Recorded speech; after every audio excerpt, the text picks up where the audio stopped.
Por Pichincha, Franklin Samaniego. Ha sido enriquecedora como profesional, como persona, pero además como un ciudadano más en todos los temas de suma importancia que la comisión ha analizado. Quiero reivindicar que la corrupción constituye sin duda alguna un flagelo mundial.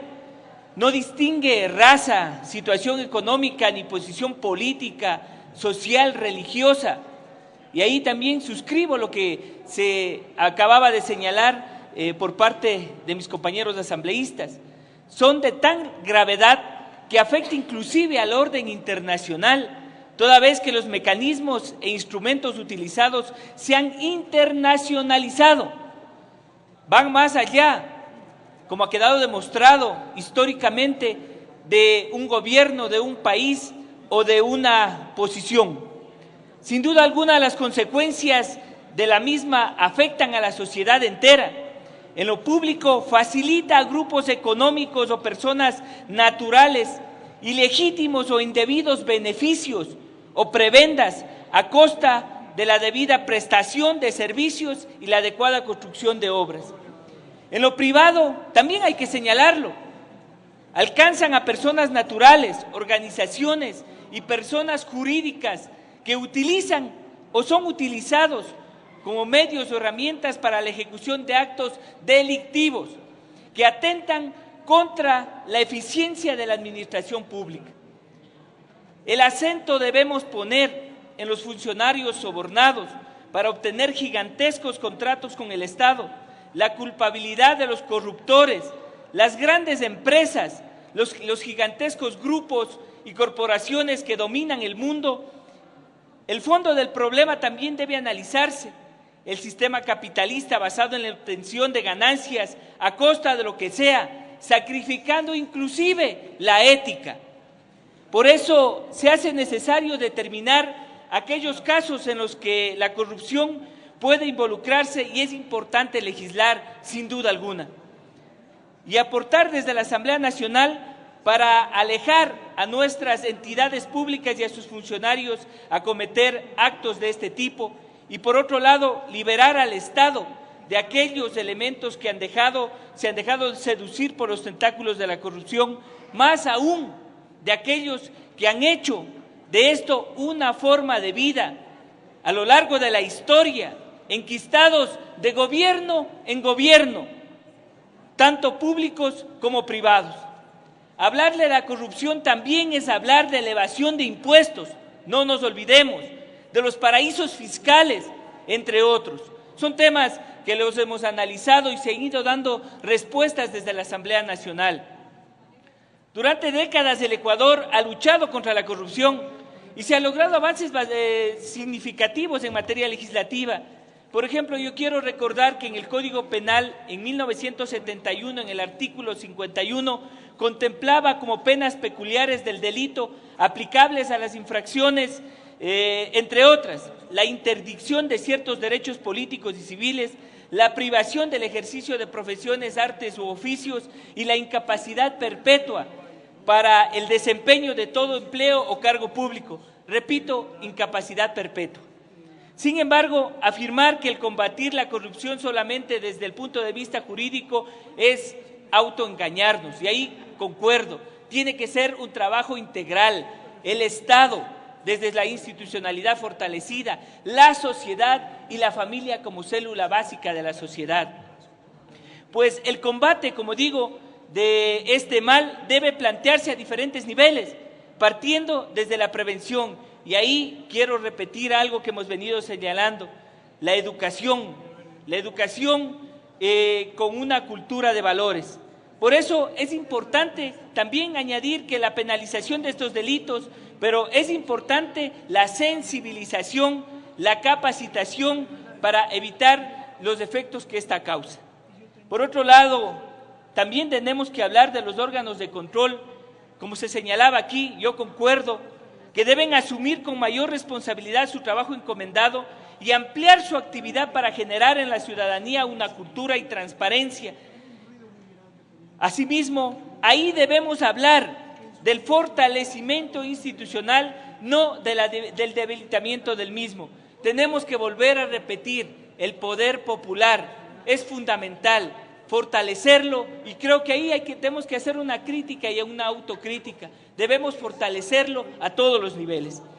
El trabajo de la comisión se direccionó en 14 ejes, recopilando todas las propuestas que se realizaron en la Asamblea Nacional, que realizaron los asambleístas, que también las organizaciones plantearon, y además la institucionalidad.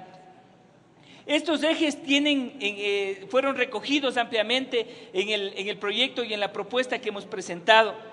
Importantes, sin duda. Claro, algunos, como técnicamente señalan, algunos penalistas, y ya lo han señalado mis compañeros, rayan en el populismo penal, al cual no me voy a referir porque ya se lo ha tratado. Y estos temas son fundamentales, que los conozcamos a detalle y que la ciudadanía conozca los 14 ejes que acabo de señalar. Sobre la pérdida del derecho de participación, la prohibición para celebrar contratos con el Estado, el indulto y la amnistía, la incapacidad para el ejercicio de cargos públicos, el incremento de penas, que concuerdo en el 100% de lo señalado, que no resuelven el problema, tipificación de otros actos de corrupción, la obligación de investigar, penas para las personas jurídicas, las medidas cautelares, órdenes especiales, prohibición temporal e incautación, el requisito de procedibilidad que tanto lo hemos analizado, la duración de la investigación, la extinción del dominio y la rehabilitación social también, que es un eje fundamental. El primer tema, se han hecho aportes fundamentales, pero yo quiero señalar y poner en consideración de este Pleno y de la Comisión de Justicia el fortalecimiento de la disposición constante en el artículo 28 que trata de la omisión dolosa. Un tema y una disposición que consta ya en el Código Orgánico Integral Penal y que textualmente señala lo siguiente: artículo 28, omisión dolosa. La omisión dolosa describe el comportamiento de una persona que deliberadamente prefiere no evitar un resultado material típico cuando se encuentra en posición de garante. Se encuentra en posición de garante la persona que tiene una obligación legal y contractual de cuidado o custodia de la vida, salud, libertad, la integridad personal del titular del bien jurídico y ha provocado o incrementado precedentemente un riesgo que resulte determinante en la afectación de un bien jurídico. Y ahí creemos también que este concepto fundamental de la omisión dolosa tiene que ampliarse a los delitos contra el Estado, la administración pública, principalmente los manejos de los recursos del erario nacional. Aquí nos hemos detenido también y hemos analizado profundamente un elemento que se refiere al requisito de procedibilidad. Varias propuestas de iniciativa plantean la eliminación del requisito de procedibilidad para ilícitos determinados en el artículo 581 del COIP, que dice, en la parte final, en el inciso, para el ejercicio de la acción penal por los delitos de peculado y enriquecimiento ilícito, constituye un procedimiento de procedibilidad que exista un informe previo sobre indicios de responsabilidad penal emitidos por la Contraloría General del Estado. De la disposición señalada se desprende, y ahí vuelvo a coincidir con mis compañeros de la Comisión, únicamente para los delitos de peculado y enriquecimiento ilícito se requiere como presupuesto de procedibilidad el informe sobre indicios de responsabilidad penal de la Contraloría.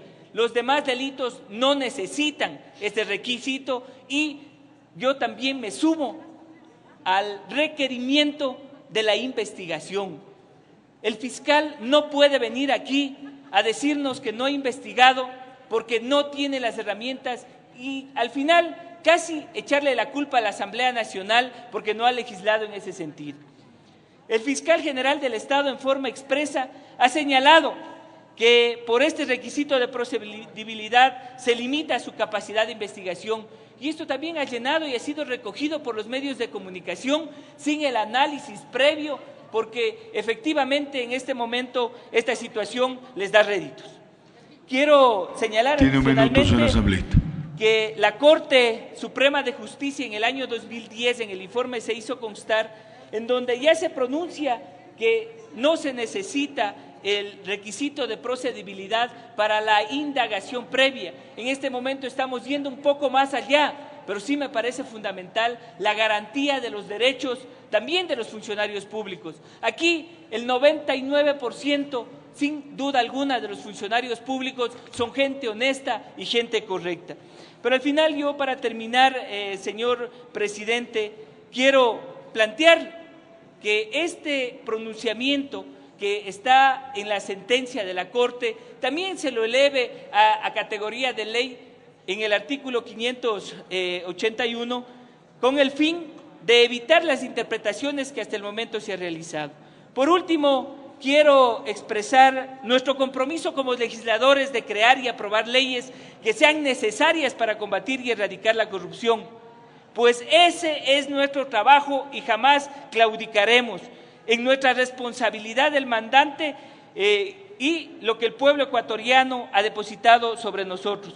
Pero también exigimos del gobierno ecuatoriano que cumpla con su función de generar y articular la política pública adecuada para prevenir y combatir los actos de corrupción, a las universidades, a los colegios, a los medios de comunicación, a las instituciones y a todos, desde el lugar en que nos encontremos, digamos no a las prácticas de corrupción.